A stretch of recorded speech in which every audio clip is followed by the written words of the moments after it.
My name is Matt Van Hoevel. I'm in top 4 currently of the YOCC championship for season 1. I played Shadoll Artifacts, and here's my deck list. I played 3 Shadoll Beast, 2 Shadoll Dragon, 2 Shadoll Squamata, 3 Shadoll Hedgehog, and 2 Shadoll Falco as the Shadow monsters. A lot of people are cutting back on Hedgehog right now, which I think is kind of ridiculous. Like, this card, in my opinion, is so important to the deck. It gets you to Fusion when you don't have it, and when you have Fusion, it's a Rhoda. Like I cannot fathom the reasoning behind playing only 1 copy. Like, people say it clogs, but that literally makes no sense. If you have Fusion, then it's any monster you want it to be, and if you don't have Fusion, it gets to it. It's like the card that the deck needs. For the rest of my monster lineup, I played 1 Blackluster Soldier, 3 Mathematician, 1 Felice, and 3 Artifact Molotech. Felice, I don't know what's with this card. It loves to be in my hand, but the power it gives the Mathematician play, and if your opponent knows you're running it, it puts so much pressure when you summon a Mathematician. And as you'll see, I'm playing Forbidden Lance in the main deck, so it lets me push through a turn 1 Blackluster play really, really easily, which is extremely powerful. For spells, I played 1 Book of Moon, 3 Forbidden Lance. The only things I fear in the meta right now are back row cards, specifically like in the Teller matchup, Wing Blast and Karma Cut, and against Satellar Knights, it's like D-Prison, and then just like Compulsory in general. Like, my monsters, the Shadow monsters are more powerful than Teller Knight monsters and Burning Abyss monsters just in general. So if I can beat their back rows, like, my fusions will take care of any monsters they have on the board. Lance is very good, and I like it over Trap Stun in the main because I can play it on turn 1 to help me set up a board, and I can play it in Damage Step as a battle trick as well, which is really good. You also beat Trap Stun. Yeah, like, it's also really unexpected right now. Super Polymerization, obviously, most powerful card in the deck. Foolish Burial, and 3 Shadow Fusions. Pretty standard there. For the traps, I played 1 Solid Warning, 2 Vanity's Emptiness. I can't stand this card, personally. I don't like playing it, I don't like playing against it. It just feels really bad all the time for me. But there's really nothing more versatile right now. That Super Poly is limited, so I almost felt forced to play it today. I played 1 Shadow Core. This is another card that, like, I literally can't understand why people are not playing in every Shadow variant ever.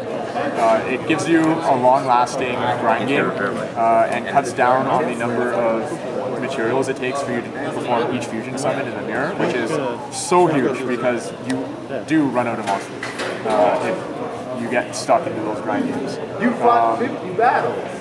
Not to mention its 1950 defense is stronger than every Teller Knight monster, forcing them to make an exceed to get over it.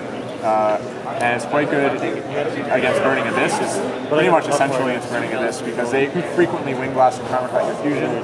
This allows you to get Shadow Fusion back from the graveyard. You can dump it with Squamata through Mathematician, you can dump it through Construct, and you can dump it through Shadow Games. So that is it's a really important recovery card. I played 3 Artifact Sanctums, obviously for the Molotechs. Very powerful card. 3 copies of Sinister Shadow Games, and 1 Compulsory Evacuation of this. For the extra deck, I played 3 copies of El Shadow Window, and 3 copies of El Shadow Construct. I feel like you could probably get away with 2 copies of Window, but there has been lots of times where I have used I wouldn't consider dropping it right now. There's nothing better for the extra deck at the moment. For Synchros, I played 1 Armides, 1 Goyu Guardian, 1 Arcanite Magician, 1 Black Rose Dragon, 1 Michael the Arc Lightstorm, and 1 Leo Keeper of the Sacred Tree. The MVP is definitely Michael. Like, that card is disgusting. Being able to banish anything once per turn is unreal. Like, and on a 26 body, it's pretty game ending. You can clear like set Falcos for game, as well as like Shadow Mirrors. If like you're in a position where you have a board that you don't want to black lose, for instance, like if they just have a Shadow Mirror locking you out or something. I mean, like, it does come up. This card is very powerful. And for Exceeds, I played one Wind Up Zenmains, one Castell, and one Volcasaurus. I pretty much never make Exceeds, but when I do, these are the best options to have, I find. Like, Volcasaurus can win you games, and Castell is definitely the best rank 4. For the side deck, I played 2 copies of Maxi. Like, this is mainly for rogue matchups. If I should happen to face them, like Water or Sylvans or something along those lines. Actually, no. I find it very bad against Milkshake. They can just stop on indestructible floaters, and it's not very good. But like, it's not really for any, like, I don't side it against Teller Knights or Burning Abyss or anything like that, because again, they just stop with floaters, and that sucks. I sided the 3rd Dragon specifically against Teller Knights. Its 19 body and its destruction ability are very, very good in that matchup. I sided 2 copies of Kai's Shadow Monarch, pretty much just for the mirror match. That card is a blowout, and with Super Poly at 1, it's not likely to get punished by that play anymore.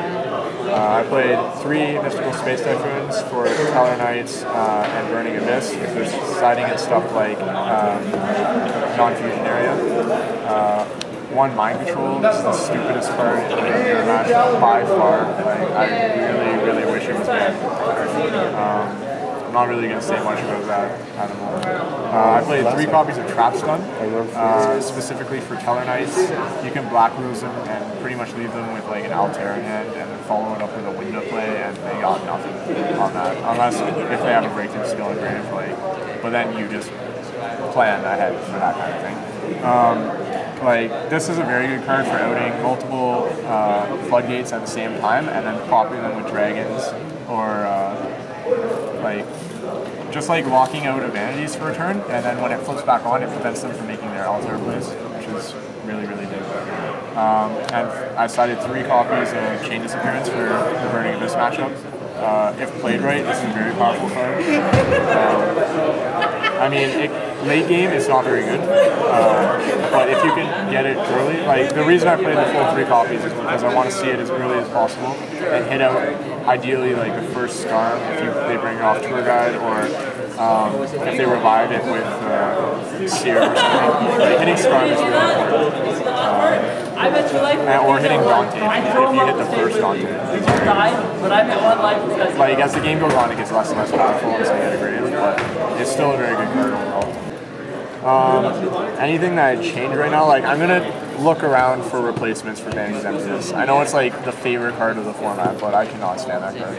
I feel like you make a lot of suboptimal plays around it. You can easily, like, put yourself in a suboptimal position with it. I'd rather a card, like, I'm going to test like Wing Blast and stuff, like, just to see more options for trap cards. Like, the deck definitely needs more defense. Like, I wouldn't take out the vanities for like upstarts or anything like that.